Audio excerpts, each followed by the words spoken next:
అందాల తార అనుష్క టాలీవుడ్ లో star heroine గా తన కెరియర్ ని పదిలపరుచుకుంటోంది. సుమారు 2 దశాబ్దాలుగా తెలుగు సినీ ప్రియుల్ని తన అందచందాలు, నటనా లావణ్యాలతో ఆకట్టుకుంటోంది.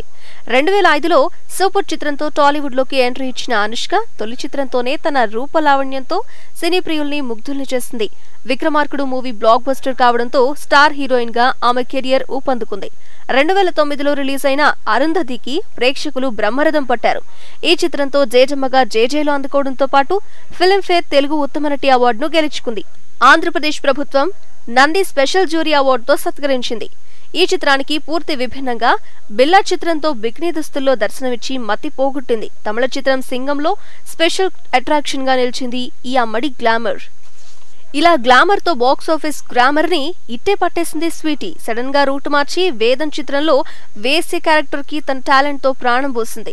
ఉత్తమ నటిగా ఫిల్మ్ఫేర్ అవార్డుని గెలుచుకుంది. కమర్షియల్ చిత్రాల్లో నటిస్తూనే నాగవల్లి లాంటి విభిన్న చిత్రాల్లో కూడా నటించి మరోసారి ఉత్తమ నటిగా ఫిల్మ్ఫేర్ పురస్కారం పొందింది. 2013లో మిర్చి మూవీ బ్లాక్ బస్టర్ హిట్ కావడంతో అనుష్క తిరుగులేని సత్తా చాటింది. బాహుబలి సిరీస్ తో దేవసేనగా పాన్ ఇండియా రేంజ్ లో మెరిసింది ఈ బ్యూటీ. సన్నజాజి లాంటి అనుష్క సైజ్ 0 చిత్రం కోసం బొద్దుగుమ్మగా మారింది. అప్పట్నుంచి అవకాశాలు సన్నగిల్లాయి. నిశ్శబ్దం చిత్రం బాక్సాఫీస్ దగ్గర శబ్దం చేయలేకపోయింది. 40 ఏళ్ల ప్రౌఢ స్త్రీ 25 ఏళ్ల యువకుని మధ్య ప్రేమగాథలో నవీన్ పులిశెట్టితో జతకట్టనుంది అనుష్క. ఇలాంటి పరిస్థితిలో ఓ బిగ్ స్టార్ సరసన నటించి తన రిటైర్మెంట్ ని హుందాగా ప్రకటించనుంది అని టాక్ వినిపిస్తోంది. ఈ చిత్రం తర్వాత పెళ్లి చేసుకుని హ్యాపీగా సెటిల్ అవుతుందనే పుకార్లు వినిపిస్తున్నాయి. అందుకోసమేనా మెగాస్టార్ చిరంజీవి సరసన వెంకీ కుడుమల డైరెక్షన్ లో నటించేందుకు గ్రీన్ సిగ్నల్ ఇచ్చింది.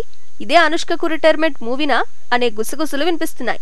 ఈ అంశంపై స్వీటీ ఏమైనా క్లారిటీ ఇస్తుందేమో చూడాలి మరి.